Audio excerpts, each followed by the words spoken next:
সমুদ্রে মাছ শিকারে ৬৫ দিনের নিষেধাজ্ঞা উঠে যাওয়ার পর ঝাঁকে ঝাঁকে ইলিশ নিয়ে ফেরার কথা বরগুনার সমুদ্রগামী জেলেদের।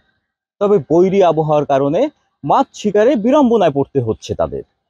এতে সরবরাহ কমেছে পাথরঘাটা মৎস্য অবতরণ কেন্দ্র কিংবা ফকিরহাট মৎস্য উপকেন্দ্র এবং স্থানীয় বাজারগুলোতে ইলিশের দামও রয়েছে বাড়তি। ঘাটে বাঁধা সমুদ্রগামী ট্রলার, মাছ শিকারে গিয়ে বৈরী আবহাওয়ায় অনেকেই ফিরছেন শূন্য হাতে। কাঙ্ক্ষিত ইলিশের দেখা না মেলায় ভারী হচ্ছে ঋণের বোঝা। তবু বৈরীতে কাটলে আবারও সমুদ্রে যাওয়ার আশা জেলেদের।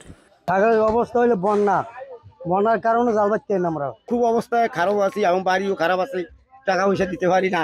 যাইতালে আমরা ইনকাম হইতো, সংসারে পাঠাইতে পারতাম, দিতে পারতাম, নিজেরা চলতে পারতাম। তো কোনো পদই হইতেছে না। এদিকে সমুদ্র উত্তাল থাকলেও বরগুনার পায়রা, বিষখালী আর বলেশ্বর নদীতে ইলিশ শিকার করছেন জেলেরা। তবে চাহিদার তুলনায় কম থাকায় চড়া দামে বিক্রি হচ্ছে ইলিশ। এমন অবস্থায় বড় সাইজের প্রতি কেজি ইলিশ বিক্রি হচ্ছে ১৭০০ থেকে ১৮০০ টাকায়, আর মাঝারি আকারের ইলিশের কেজি ১২০০ থেকে ১৩০০ টাকা। বর্তমানে আবহাওয়া একটু খারাপ, এজন্য সমুদ্রের মাছ, ইলিশ মাছটা অনেক কম। বড়রা ১৬০০ ১৭০০ টাকা, ১৩০০ ১৪০০ টাকা, এই ৭০০ ৭৫০ টাকা। সরবরাহ সিগন্যাল শেষ হয়ে গেলেই সরবরাহ শুরু হয়ে যাবে। বৈরী আবহাওয়া কাটলে ইলিশের সরবরাহ বৃদ্ধির পাশাপাশি দামও কমে আসবে বলে মনে করছে মৎস্য বিভাগ।